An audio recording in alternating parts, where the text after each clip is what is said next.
Hello people of the earth and welcome back to QuickSaveTV. My name is Mike and today we're going to talk about looting in State of Decay 2. Speaking of looting, I got myself some nice ear swabs. I'm well supplied, well hydrated, I have my coffee and water. So I suggest you to also take a cup of coffee because I'm going to give you a lot of information. More specifically, I have a whole 4 pages written for you with 31 points that I'm going to give you today. Now, the first point is, without further ado, we have a lot of them, so let's begin quickly. So, let's talk with the concept first. What the fuck is looting? Well, obviously, it's the process of stealing shit that isn't yours. Specifically in State of Decay 2, it's a process of appropriating goods that were left behind by people who lived there, but now are dead or gone, right? Whichever is the case, we don't really care, but the important thing to consider is that when you play on normal difficulty, you have 100% of the loot available for you, right? So every game system works to generate loot, but you are not getting diminishing returns, you're not getting reduced loot like you get on higher difficulties. And when you play in a nightmare zone or a dread zone, you get reduced loot. And the reason behind this is to make the game more difficult, to make the game more challenging, to force you to deal with scarcity of resources around you. So you have to take this into consideration when you loot. Now, the first and most important, I think, is the selection of right equipment.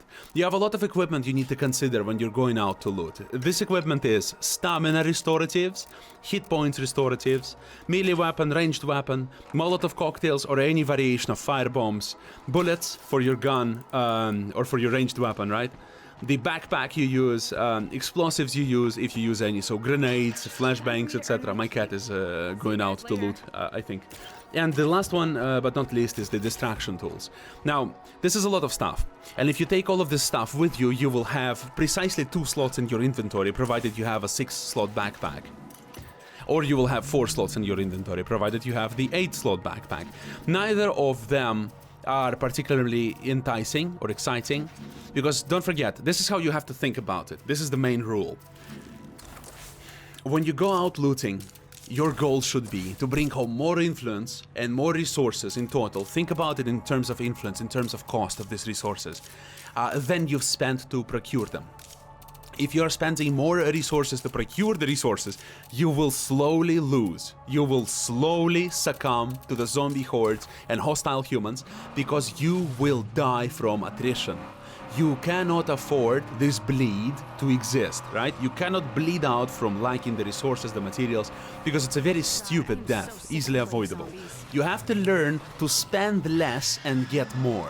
If that means you have to avoid Juggernauts or Ferals or whatever else is difficult for you, do that. I will teach you in this video how to do it most efficiently. So, let's go. So, selecting the right equipment. When we talk about a newbie character, my go-to set would be to pick up a stamina restorative, to pick up health restorative, to pick up bullets, and pick up molotovs, right, as I'm demonstrating in the video. This is a great set of tools that you have. You have a lot of bullets to spare, you have molotovs to use, so the only zombies you will not be able to handle by employing this method are elite, like freak Juggernauts, so jugs later in this video, and the armored zombies. You don't have effective tools for them either, because they're effectively dispatched by grenades. Now, this is a good enough kit for any character to have a fighting chance against anything. Because if you cannot kill it, you outrun it. If you can kill it, you kill it, and finito, right? When your character is more experienced, you can afford to be more crazy with your supplies. Some of my best characters I easily and confidently take with me by just taking stamina restoratives. And it's safe enough, that's functional enough for me to work with, because they can handle most of the threats thrown their way, and the scavenging that I do will help me find the tools necessary to approach other situations. Now, let's go next. The tip number 2. You need to take a car with you with enough fuel to make the trip there and back. And the reason I'm saying it is because one of the ways you can do it is by placing a gas canister into your car and have it for later. And another way you can do it is to just have a fueled car that will last enough for you to go to the destination and for you to go back. Now, this is when you use a car. Later in this video, we will discuss when you don't use a car. What can you do? Why do we do this? Well, because having fuel with you takes space. One inventory space might not sound like much, but every inventory space in your car is invaluable because it's the most efficient way to carry rucksacks. So the more slots your car has, we're talking 3, 4, 6, 8 even, the faster, the more rucksacks you'll be able to carry home, and the less frequently you have to return home. So think about that. Number 3, you have to park intelligently. So there are several tips to do that. What the fuck do I mean, right, by parking intelligently? Well, it's rather interesting, let me tell you. So, when we park intelligently, we place a car in such a way that zombies don't have time to hit it. So once you stop the car, you get out immediately. You don't sit there, you don't enjoy the view, you don't wait for the zombie to start banging on your door, you just get out and you go to your business. B, it has to be accessible, which means that so when you go looting on the highest difficulty, it's a very good idea to find a small district or a couple of houses, right? And place your car in such a way that it is not surrounded by hordes and in such a way that you can easily access it within, let's say, 100 meters, 200 meters maximum, right? So placing your car strategically can really help you in terms of your time and safety. And C, it has to face an escape route. In other words, you have to turn the car in such a way so that when you enter the car and have to make your escape in case that happens, because it happens fairly frequently, if a wild juggernaut appears or you run out of bullets and ferals appear, like if you get into any difficult sticky situation, having a car in a good position will save your life. So you have to place a car in such a way that you don't have to turn it around, you don't have to find a parking spot, right? You have to place it in such a way that you get inside and you go immediately. So if you have to make a close escape, it's not hard to do. The tip number 4, slow the hell down, right? This is not a rush. This ain't no rush, right? You have to take it strategically. You have to go slowly from building to building, from room to room, and you have to slowly study the hordes, the freaks you're dealing with, and slowly move through them. Playing solo, you have to generally play slower on the highest difficulty. And when you play in the multiplayer, you can afford to move faster. If you play in a multiplayer, even when you're playing with your friend, just 2 people, you can exponentially speed up because your strength multiplies geometrically, right? It doesn't multiply linearly. Because when solo, I can handle a horde of 5 zombies relatively easily without using any additional supplies with my best characters. When I'm in a group of 2, we can handle 13, 15 zombies relatively easily without using our supplies. Why? Well, because we can micro them efficiently, we can lead them to choke points and stuff like that.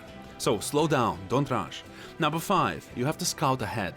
Scouting ahead allows you to mark places and hordes and freaks. What it does for you is allows you to see where the danger is coming from and avoid it or approach it accordingly. Now, when we're talking about hordes, it's typically better to avoid them. When we're talking about freaks, it's typically better to dispatch them. When we're talking about juggernauts only, it's better to avoid them most of the times. Because killing juggernauts efficiently is incredibly difficult, especially for a beginner player. I do not recommend you to mess with them, and the only efficient way to deal with juggernauts so far that I found is to use 50 caliber bullets. Yeah, so it's any anti-material rifle. Let's go next. So, number 6. If the fight goes wrong, disengage. So run away. There's nothing wrong with running away. You're not there to prove something, Mr. Ronin, Mr. Yasuo from League of Legends. Relax. Just go the fuck back, right? And when you have a better opportunity, re-engage. This is really where the stamina restoratives shine, because they allow you to run. Because zombies can run indefinitely, they never tire, but you do. The zombies struggle with elevated points, zombies struggle with getting over fences. Any of this place can help you escape, so use it and run. Be ready to adapt if necessary. It's the part of the same advice, number 6. If your initial target is overrun with a horde or with a bunch of freaks, and you don't have effective tools or efficient tools to efficiently deal with them, reconsider your options. Think about it. Okay, well, maybe I can go to the other house nearby, or maybe I can go to another stockpile of materials nearby. Don't bang your head against the wall. It will punish you tremendously on the highest difficulty. Tip number 7. Carefully dismantle the enemy numbers. Well, what does it mean? There's a couple things I think about when I go after enemy zombies. Enemy zombies, because there's friendly zombies, right? I mean, I don't know. I guess I'm your friendly zombie. I got today at 4 in the morning to do this. It's already 9 a.m. Okay, so anyway, we're talking about different types of freaks, such as screamers, bloaters, and ferals. I don't consider juggernauts here because, as I said before, killing juggernauts efficiently is difficult. And plague zombies. Also, you can consider to a point armored zombies. You can remove them, but it's not strictly necessary. Now, from the things that I've mentioned, ferals take the highest priority. Second is screamers, third are bloaters, and the fourth are plague zombies, and fifth, if you like, armored zombies. Removing them helps you tremendously, because if shit hits the fan, and it eventually has the capacity to do that very often, the lower the enemy numbers, especially of enemy freaks, the easier it is to get away or to just defeat the remaining enemy forces. The problem with ferals is that they are exceptional melee fighters. They can easily tear you asunder. They can tear you to shreds, and it's not a big deal for them. Especially if it's a bunch of ferals, like 3 ferals. Destroying ferals has to be your highest priority. They're also impossible to get away from by foot. Impossible. There's no character in the game that can outrun a feral. Literally. Ferals are very, very, very, very difficult to get rid of. Usually it's a fight to the death or a fight until you get to your car. So you have to kill ferals first. You have to sacrifice everything else to do that. Because removing a feral secures the region. Now, screamers. Screamers are easy to kill. One shot to the... ferals, I didn't mention. One shot to the head. Or grenades, or fire bombs. They don't one-shot them, but they effectively kill them. Killing them with melee weapons is rather difficult because they're great melee fighters, and they take a lot of punishment. But one shot to the head with any caliber is lethal to them. So even .22 is enough to destroy them. Next, screamers. Again, very easy to kill. One headshot, one backstab, one finisher attack of any type. As long as they don't get the opportunity to shout at you when they see you. When they start screaming, you reel from the sheer force of the scream, and they attract other zombies. You have to be very careful with that. I can't stress it enough. Especially on the highest difficulty when you have hordes of 3 or even more roaming about. You have to remove them, and once you remove one screamer and he thinks something is amiss, he will start screaming. So you have to remove them in a quick succession. And bloaters. Well, bloaters are almost comically useless from one perspective, but they're not. Bloaters are useless until they are lethal. And how can they become lethal? Well, you might think a bloater is a useless sack of shit, and you'd be right half the time. But the other half the time is when you sit at a storage unit and there's only one entrance and one exit and no windows, and you have no effective way to engage zombies but through this door. And if the bloater enters this room and explodes, you're fucked, because you are now stuck between a rock and a hard place, or you're stuck between a horde of zombies that are willing and easily capable of killing you, with plague zombies which will give you the infection, and in 10 minutes you're gone, you become a zombie as well, and the gas cloud that will not dissipate for quite a while still. So this gas cloud will force you to move, will deal you permanent injuries, and is generally a nuisance to deal with. So it's much better to kill bloaters on your terms. And if you're able to do that, they will not become a problem later. Now, the last one is plague zombies, right? Look, most of the times you will operate with the pressure of plague cards in the region, and the reason for this is because you cannot take an awful amount of things with you when you go to the next map. You can probably optimize yourself to be able to destroy a couple of plague cards. That's not very difficult to do. But you cannot destroy all 17 or 15 or 21, however many they spawn, right? Because there's an element of randomness to it. So you have to understand that dealing with plague zombies will become your mundane reality. So yes, killing plague zombies, especially isolated, is a very good way to secure the area. Let's go next. Yes, so when we talk about this stuff, we have to think about how do we actually dismantle them? Well, go for isolated targets.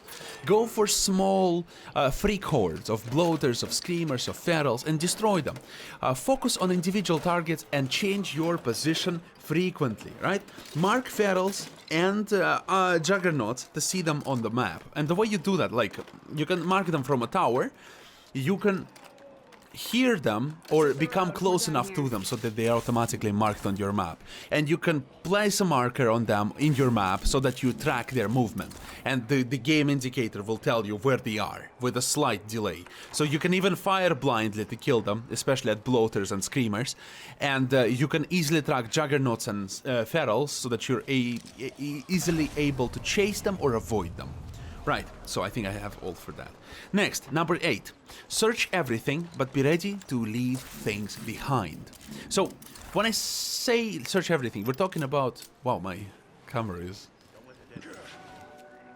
Maybe it's dirty? I don't know, let me clean it quick enough. So, when we're talking about looting, there's a simple reality that you will have to leave a lot of stuff behind. And that's alright. There's nothing wrong with that. But you have to understand that searching more stuff gives you an opportunity to find better loot. And it's okay that you have to leave some stuff behind. Don't be married to the idea that you will carry out everything. This is not necessary. And I will tell you more about it in tip number 19. So if you want, you can skip ahead to that. Number 9. Establishing an outpost removes the need to consider value of loot, because you can quickly carry it to your nearest outpost and put it into the locker right there. There are more values of establishing outposts, but a very underused value is that you can set up an outpost in the center of a small region, like the village we are currently looting in the video, or in any other place you can find. Small suburb, a small city, a small town, a series of storage units, you know, anything like that. And as long as it's close enough, like within 500 meters of your destination, you can easily run there. I mean, that's even too much. I think 300 meters is even better. You can run there, and you can store anything you need, and you can go out with minimal supplies. It's totally fine. It's a great idea. Okay, number 10. Take control and secure of each house and building you encounter. This allows you to dominate the horde and create safe zones for you to retreat to later. What does it mean? Well, you probably noticed already that once you finish scouting any building that is marked on the map, you create a secure zone around it. Now, this is the zone where zombies cannot spawn, and more importantly, they are also marked within this zone. And the reason why it's such a great thing is because within a very short period of time, you can completely dominate an area of the map by securing every building in sight. And if you secure every building in sight, this place becomes so safe that even in the middle of the night, you can just sprint through it and you'll be completely safe, and zombies will not be able to do anything. And if they appear, it's your land, you know, it's no longer an unknown, uncharted territory. It's your zones, and you can easily dismantle any number of zombies there, because you might have an outpost close to you, you might have a lot of ways you can retreat to, and most important is that when you run away, you're not gonna accidentally run into enemy reinforcements. You always know what's ahead of you, and it's a great benefit. Number 11, the golden rule. So, when we move about the map, even at night, it's okay to run, and it's okay to sprint. But you have to really pay attention to the sound, and you have to understand the following. If you hear the zombies shambling and groaning, you are in a danger zone. Right? And I don't mean like Maverick, but you can think about yourself as Maverick if you like. So, when you are in the middle of a danger zone, you have to be rather careful. And you have to be careful because it's very easy for zombies to see you. And zombies, even when they're not freaks, they can get really upset and they can start screaming, bringing their bodies. So it's kind of annoying. So the golden rule is, if you hear them, try to sneak and make less noise. So sneaking makes zero noise, Assassinating from sneak also makes 0 noise. Firing your crossbow makes 0 noise. Like, there's a bunch of things in the game that make 0 noise. But even suppressed weaponry makes noise, so you have to be careful. And fighting and melee makes noise. Finishing and melee makes noise, so it's an interesting dynamic. But again, if you hear them, if you see them within like 30-35 meters away from you, you slow down. Slow down, sit down, and crouch through them. But beyond the point of 35 meters approximately, they cannot hear you or see you, so you can sprint away to your heart's content. Next, number 12. You see, 31 fucking tips. This video will be an hour long. The golden rule is... Yes, okay, we said it. 12. Never use fast search. Period. Unless you know what you're doing. And trust me, you don't. You might think you do, you don't. Because I do it all the time, and I fuck up all the time with it. So... do not use fast search. It is a dangerous and stupid idea. Even sprinting makes less noise than fast search. And there is no way, to the best of my knowledge, to make fast search safe. In the original State of Decay 1 there was such a feature, here there isn't. So when you're making fast search, you are risking your life every time, and it is unnecessary and it is foolish. Please don't do it. It's a very, very foolish idea. My cake is trying to get out. Excuse me. I'm trying to go to the super heavy championship, and I'm trying to get as much weight as I can during the quarantine. Now, number 13. When assassinating freaks from afar, change position after your shots. That has to do with the previous thing I said. Everything you use makes noise. Really, almost everything, like in terms of guns. And no matter how suppressed the gun is, it makes noise. It makes a little noise, but it makes noise. Crossbow doesn't make noise, but it's the only weapon that doesn't make noise at all. Ranged weapon. And melee assassinations don't make noise. They're also really nice. But when you use a suppressed or unsuppressed gun, you have to do the following. You kill the freak immediately, quickly, right? With a headshot, with a head tap. Run away. Run the hell away. Run, Forrest, run. Because in a second, the fuckers will come to the position of his death, because his head exploding or something makes a lot of noise, and to the position of your shooting, where your gun makes noise. So, if you change the position in such a way that you are at least 35 meters away from your position, no one except for ferals will be able to sniff you out. And it's a very good thing to know. So, essentially, if you start the nightmare zone with 0 equipment and you have some shitty PPK with no silencer, with no suppressor, you can use it, man. You can use it. But you have to think about zombies as if they are police officers. Because you fire a gun, run away immediately. Run away immediately. Quickly change your position and try to look out for zombies coming and keep the distance with them. Because you have to kill freaks for many reasons. We're not going to cover it in detail today. But changing your position is important or you will be overwhelmed. Next. Number 14. Take down freaks, but try to work around jugs. Yeah, it's the continuation. I'm not going to cover it in a lot of details. Kill every freak you see. Literally every freak you see. But try to not mess with Juggernauts. Because Juggernauts are very, very dangerous. They deal a lot of damage. They take a lot of damage. And even efficient methods of killing them do not yield much of a reward. Whereas killing freaks, such as ferals, is exceptionally cost effective. Exceptionally. You kill them with 1.22 caliber bullet. Not 22, right? And you get fantastic rewards. You kill bloaters, again, decent rewards. You kill even screamers, decent rewards. But killing Juggernauts is very, very low value. Next, using distractions, that's number 15. Using distractions to gather zombies for a Molotov can be valuable. Now, throwing a firecracker, or placing a boombox, or placing a fireworks charge can help you bring zombies to a point and can easily allow you to blow them up with an artillery strike, with a Molotov cocktail, or even or with a firebomb. Firebomb is probably the most efficient because it doesn't effective and efficient because it doesn't cost a lot and it deals catastrophic damage.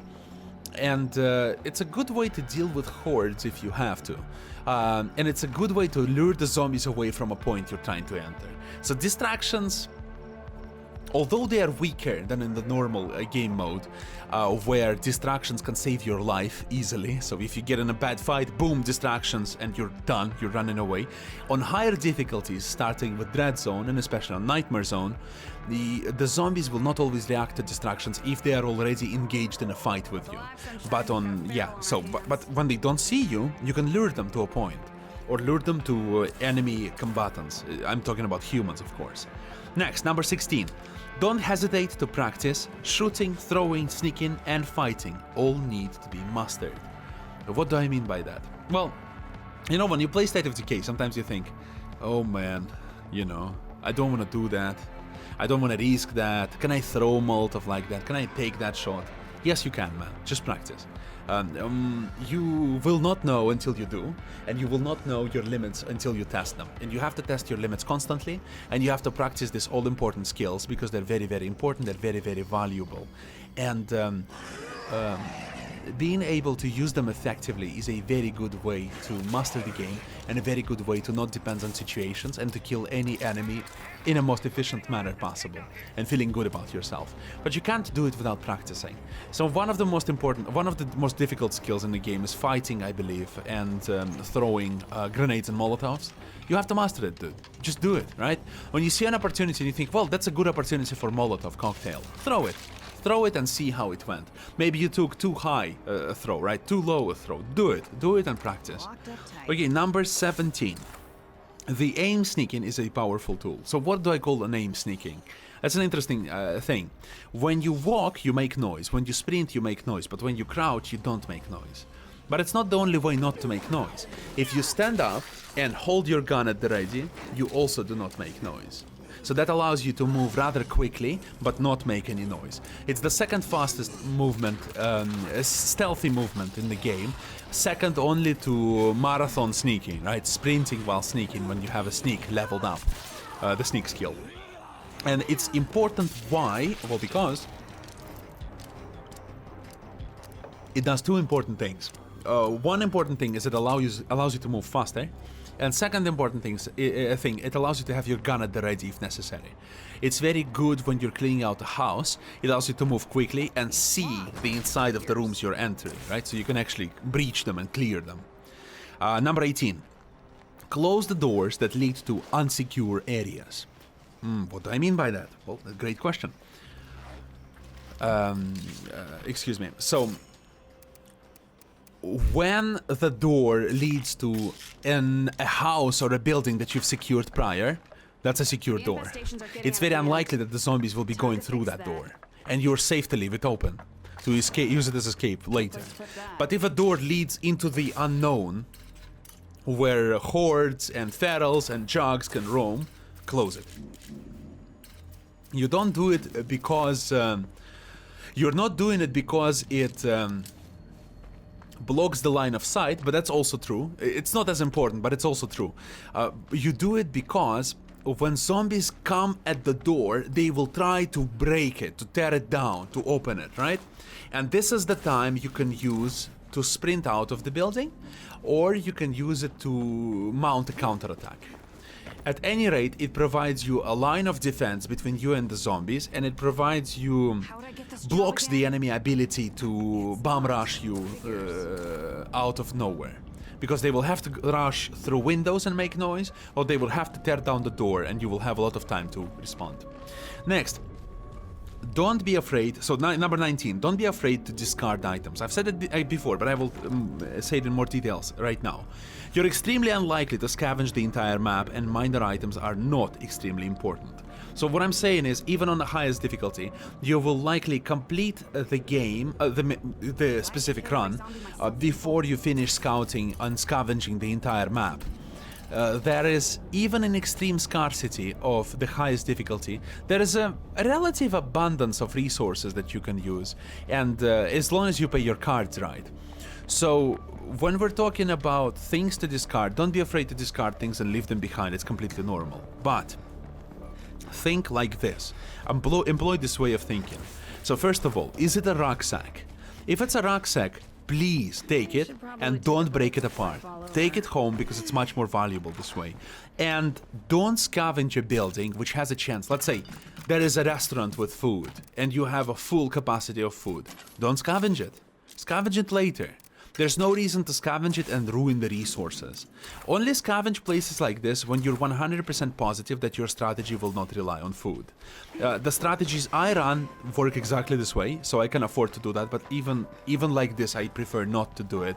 I like to have the freedom to experiment and to not rely on, to not depend and suffer because of scarcity of resources. So, if you bring something home, make sure it's not wasted.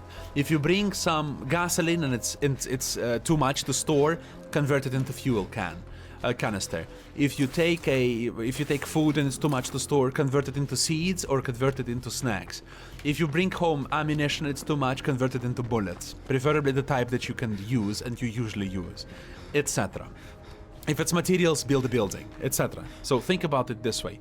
Do not waste resources because it's a huge waste and it's a very sad thing to do. Second, are these crafting materials? Okay, it's a good question again. What are the crafting materials, you might ask? You probably already know at least some of them, or you'll know all of them. And they are the plague samples, parts, seeds, chemicals, ethanol, and circuitry. From all of this, the most valuable are parts. Definitely parts, because you use parts to fix your weapons, you use parts to craft a lot of the good stuff, a lot of the good grenades, good bombs, suppressors, custom weapons. You use it to craft repair kits for your vehicles, and you use it to repair weapons weapons, guns and weapons, and melee weapons. So parts are the most important. The second and third place share plague samples and circuitry, because circuitry is necessary for the most advanced of buildings and for the most advanced of items, but you don't need a lot of them. You probably need like maybe 30 of them or 40 of them for one base to be fully functional at the highest capacity. But plague samples are a little different. They are very interesting too. Not only do you use them to create plague cure, which is really important and it's really valuable, but you also use them to craft various cool things like gas grenades, like fantastic zombie lures and things like this. So when we talk about plague samples, they're also very important to pick up. And the last, of course, are the seeds, chemicals, and ethanol. They're less valuable, but also very valuable. Chemicals are valuable for crafting the cool shit with plague samples. Ethanol is valuable for any alcoholic beverages and anything related to alcohol, and sometimes to firebombs, I think. And the seeds are very important for farms to operate, but you don't need a lot of them. You need like one or two for a farm every day. So every 2-hour period, you need like one or two of them. So the thing here is that this material's stuck in a stack of 99. You understand where I'm going with this, right? It's extremely foolish to throw them away. So try to do it in the last, as a last resort, or when you have more than 100 of them at home. If you have 100, let's say, chemicals, ethanol, or seeds, you really don't need any more. If you have 100 circuitry, the same, you don't need any more. You can even take it to the future map if you like, and it's a good idea, actually. Parts. A good number of parts is 1,000, so keep gathering parts, you will need them, man, they're very valuable. And plague samples, again, you should take every plague sample you find. You should never throw them out, in my opinion, because they're extremely valuable in terms of plague cure, but that's not the main value. Again, the special items you can make with them are really super. And then we go down to the last part, right? So we discussed rucksacks, and we discussed... Oh, I cannot move from the microphone. We discussed rucksacks, and we discussed the materials. Okay, what about the other shit? What's the other shit? Well, we have bullets, we have ranged weapons and modules, we have melee weapons, we have books and facility upgrades, we have car supplies such as repair kits and fuel, we have medicine and stamina restoratives, we have distractions, we have firebombs, explosives, backpacks, and luxury items. I will not discuss it in detail because we're really going overboard with time, but these are really interesting things to mention. So bullets, I think it's important to always pick up. I think bullets are incredibly useful.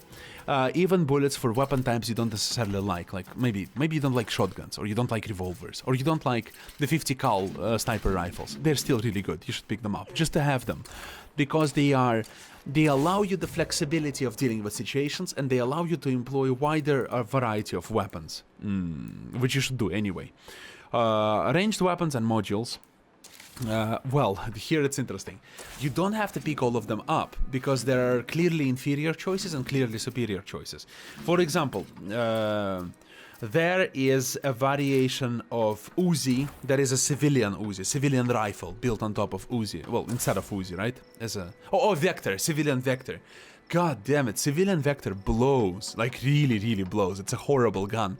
Whereas normal Vector is really good. So there's a clear distinction. Civilian Vector is clearly an inferior choice. And if you have an opportunity to choose, you should destroy, dismantle, or sell, right? You can leave behind, sell, or dismantle into parts the guns you don't need. And you will not need a lot of them, trust me. Let's stay hydrated, boys. Next, modules. Modules, again, it's an interesting thing, but we're not going to cover it here. Suppressors are very important to take with you. And chokes and... what's they're called again? Muzzle brakes, I think, also very important. They all do different things. Suppressors make your gun stealthy and efficient at killing zombies, because you're not seen, you're difficult to hear, you're not heard, actually. And it's easy to change your position. Muzzle brakes make your weapon louder and make it much more damaging, like several grades of damage above. And it's very useful when you fight humans, because humans really don't give a shit if they can see you or not. They have auto-aim and they can see through walls. Humans are very annoying in this game. So using suppressed weapons against humans is only effective in a sense of hiding from zombies. You should use the highest damage against humans, so muzzle brakes can be really important, and chokes for shotguns can be really important. Next, when we talk about melee weapons, again, you have to select weapons that are the best, and the others you can leave behind or dismantle. It's a bit difficult to explain, but from the top of my head I can tell you that from bladed weapons, I'm a big fan of kukri, the Indian sword, and machete is really good, and there's a survivalist machete too. This one is really good. From blunt weapons, I can tell you that the pipe wrench is really good. A baseball bat is really good. The 4th of July baseball bat is really good. The metal nightstick is really good. So things like that. So if you find anything like that, you should go ahead and use it. But again, from heavy weapons, I really like the double bearded axe, I think it's called, or double axe, whatever it's called, right? And the sledgehammer. Those are really good. The question here is, you have to learn to recognize a good from bad weapon. You have to understand, for example, that some weapons are better and some weapons are worse. And sometimes it's subjective, because you may value different stats when you think about it, and I might value different stats. But an important factor here is to understand these stats and pick weapons that you consider the best, because you're the one who's going to have to use them, right? And the others you can leave behind or dismantle. Books and facility upgrades, both are very good, and they're very good to sell too. They cost a lot of money, but you have to have a plan with them, right? Because if you're just stockpiling books for skills, which you're never going to use, they're not very worthwhile, and they're not necessarily worthwhile to take to the next map, although it can depend on your strategy. And facility upgrade, although they're extremely efficient and extremely useful, and also useful to take to the next map with you, you have to know which ones you need, because not all of them are made equal. Like solar panel is clearly superior to the generator, but the fuel generator is often required by some quests, so it's this kind of thing. But they're very useful. I try not to leave them behind, but I constantly leave books behind because I don't care. I'm not a big reader. Next, car supplies you should always take, unless you have 10 repair kits at your base and about 10 gas.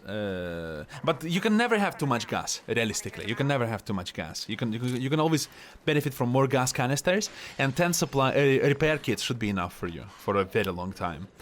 Medicine and stamina. Again, well, this is interesting now. I constantly leave them behind. and I don't care. Because, first of all, medical supplies are not made equal. There are painkillers of various strength, and only strong painkillers are exceptionally valuable. And when we talk about stamina restoratives, the only valuable stamina restoratives, realistically, in the best way, are energy drinks and stimulants, because they allow you to infinitely restore stamina for a short period of time. So when I go scavenging, one of the things I really like to do is to take a bunch of snacks and I just throw them away as a scavenge, because they're not very useful. They're not very important for me to keep. Let's go next. Distractions. Distractions such as the one that popped in my head right now, that maybe I should have broken this video in parts, but I'll just give it a shot and try to upload an hour-long video and see how many of you watch it, because I think it's very valuable information. I think it can really help you. If you watched until this point, say banana in chat. I would really like to see if you did. Okay, so medicine and stamina, restorative distractions, such as firecrackers, such as boomboxes and other shit. Distractions are good, but I usually leave them behind, and the only ones I appreciate are road flares and firecrackers, because you can throw them. This is very useful when you fight human opponents, because you can bring zombies straight to their door and you don't have to get too close to them. Whereas others, although they're more effective and they last for a long time, like boombox is the best in that regard, it makes a loud noise. It attracts zombies from very far away, and it lasts for a very long time. They're not as useful because you have to manually install them. You have to manually place them. So I don't value them as much, personally. Firebombs and explosives. Again, really useful, but again, they have different damage values. And explosives are significantly more difficult to craft than firebombs. So keep it in mind. So if you have to leave something behind, it's much less hurting you to leave Molotovs behind than it is to leave hand grenades behind, because they're more valuable and they deal more damage to plague hearts in a short while. So the next, backpacks. Okay, well the best backpacks in the game are hiking backpacks that weigh 8 pounds and give you 8 slots of space. Oh, sorry, I'm hitting my microphone. So 8 slots of space, and they weigh, yeah, 8 pounds. That's a good weight for the value they provide. They're very, very useful, and they are exceptionally useful. You should take them until you have like one of them. The others you can leave behind, because realistically you can just switch backpacks from one character to another and it's totally fine. Your characters are not using backpacks when you don't use them, so there's no reason to have it equipped. But if you want to, you can gather them. And ultralight backpacks are good because they weigh 100. Oh, what's the sub weight of pound? Well, anyway, they 1/10 of a pound they weigh, and they're very, very aerodynamic, I guess, but they're very small, so they're not the best. They give you 6 slots for a very small weight value. They're okay, but I'm not a big fan of them. So luxury items. You should always take them, unless you have too much influence. There is such a thing as too much influence. There's such a thing as not enough influence, but there's definitely too much influence too. Because if you don't constantly trade with your friends, or if you don't have many friends, influence is essentially wasted on you. And the only way you can spend this influence is by trading with occasional traders, daily traders actually, and by expanding your base by moving to another base. So luxury items are good until you have a lot of influence. Then they're not very good. They're not very useful. Okay, and that was the entire 19th advice. I know it's been sizable, and I know it might be difficult to follow, but please rewatch it again if you didn't catch all of this. I think it's really valuable advice, and I'll maybe make a video about it in the future. A more detailed one. So number 20, as mentioned before, stealth and marathon is extremely potent, but it's not necessary. I don't want you to get into the idea that you have to build stealth on every character, because you don't. You can make fine without it, make do without it, but it's a very strong combination because you can sprint in stealth for a very long time, you can cover a lot of distance, and you can be absolutely safe doing it. But yeah, but I just wanted you to know that it's not necessary. It's good, it's one of the best, but it's not the best in every case, and it's not necessary. Next, number 21. Coffee can be useful, as you can see here, me drinking a whole cup of it. Now, when you're exploring a large chunk of the map, coffee is really useful because it allows you to use your best character, or your newbie, to level him up for a longer period of time. It's very useful and very important. Alright, number 22. When you're hardcore scavenging, it's okay to ignore goals, quests, right? There will always be more enemies and friends, and it's okay. When you're trying to make a priority to scavenge a large chunk of the map, you have to sometimes disregard the calls for help and assistance because it's just not a priority right now. Because getting in a zone is very important, and in a nightmare zone it's very difficult to just smash and grab because there's a lot of zombies around, a lot of packs of freaks, and you have to take your time. So it's okay to ignore them. Just do so and don't worry about it. Number 23. Outposts allow you to hot swap. And what it means is so when you run to an outpost and your car is full of rucksacks and you cannot put any more of them, okay, good, you're stuck and you have to go home, right? Wrong. You can go to an outpost of yours, switch to another character, and with this new character equip a rucksack. This way you can equip your entire settlement with rucksacks and then go home by car and unequip all of them. This is a very cheeky way to do it, but it's totally fine and it can be totally safe because first of all, it saves your fuel. Second of all, it saves your time. Third, it gives you an opportunity to level up more characters. And fourth, it's an easy thing to do if you have an outpost. So think about it, it's really good. Hot swap is a great strategy, and I've only recently begun using it, and I'm shocked how good it is. 24. Have a plan for your newfound rucksacks. Spend excess immediately, or you will waste it. What does it mean? Well, when you bring too many materials home, you are wasting them, because they will quickly spoil. Don't allow them to waste. Invest them immediately.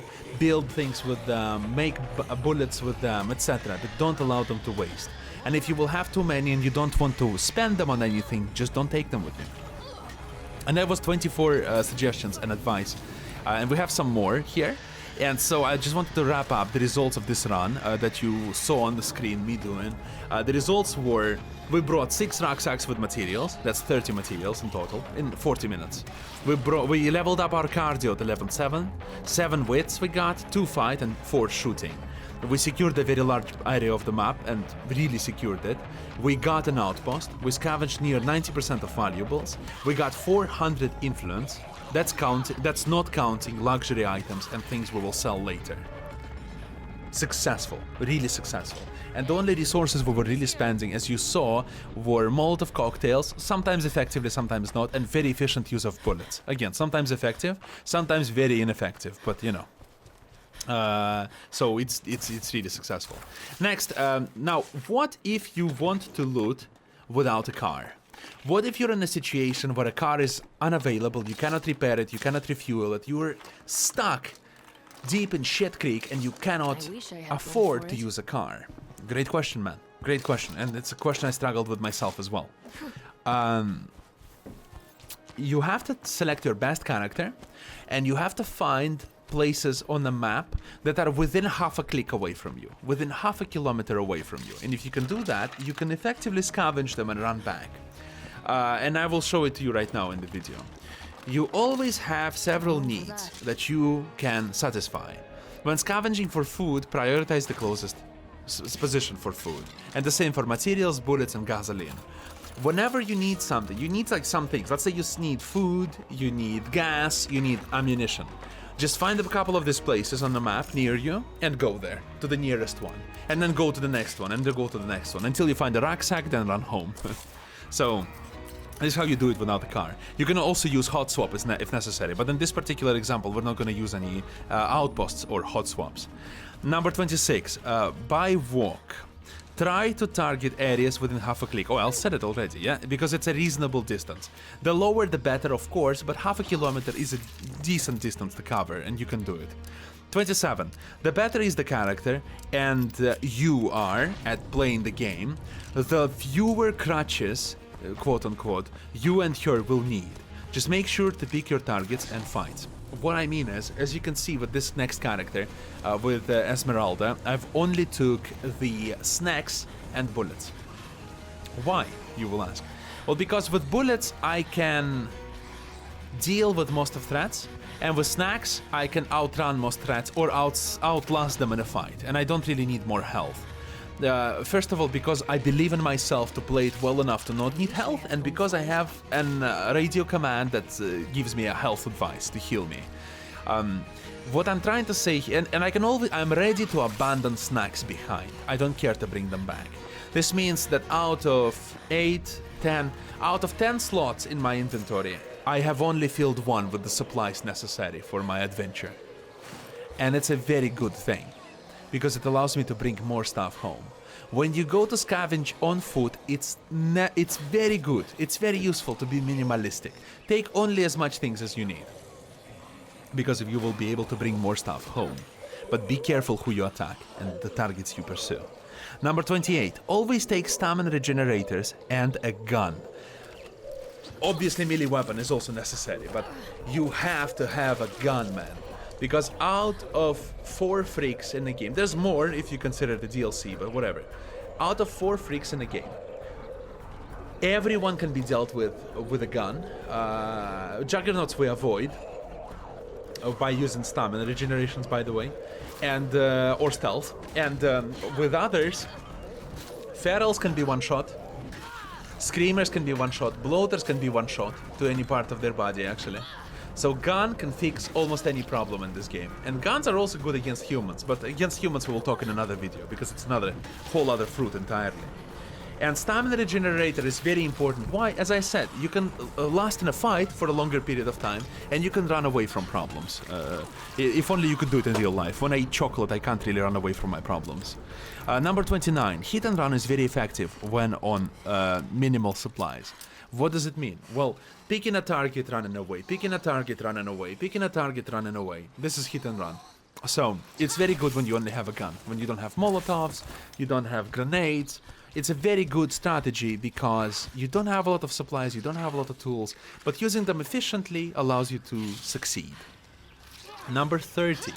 When fighting overwhelming force, use high walls as choke points. I've mentioned it before, but when you're fighting a horde of 9 zombies, it's very difficult to defeat them straight up without using supplies. And when you use supplies, it's doable, but it's again a little difficult. One of the greatest things you can do in this game, and you could do it in the previous game too, you can find a high wall, a tall wall, you can get over it and force zombies to climb over it as well. They are worse at climbing it than you are, and when they climb over, they fall to the ground for a brief moment. And it's very good for you because it creates this impromptu choke point through which they have to cross to fight you. And if the fight goes against you, you can climb over the wall again, forcing them to climb back over it. It's an exceptional strategy, and it's miraculously effective against any type of normal zombies. So plague zombies, normal zombies, and armored zombies. Try it, it's really fun. Number 31, the last one. Make sure to dismantle hordes and freaks if you can. So even if you go by walk, even if you go by car, when you have an opportunity, especially by walk actually, because you're not under threat of losing or destroying your car, try to carefully dismantle freaks and hordes if you can. It's a really good thing. Dismantling freaks, especially, well, any freak, we've talked about it before, it's very useful. And dismantling hordes makes the area safer, and it is a good boost of experience and standing for your character. So, at the end of this round you're watching, we've recovered 300 influence, we've recovered some bullets, we've recovered some parts, we've recovered some gas, and we recovered 2 luxuries. It's a great result, I think, for a person without a car. Because we didn't even manage to bring a rucksack, we didn't find one, but we found a whole bunch of bullets, we killed a whole bunch of zombies, and we had a great time doing it. This is all I have for you for today. I am very sorry for such a long video, but it has been an extensive coverage of everything in great detail. I don't think a video like this exists yet. I'm happy to be wrong, but I couldn't find it. So, thank you so much for watching and listening. Have a fantastic day, and I'll see you tomorrow with a new video. Bye-bye!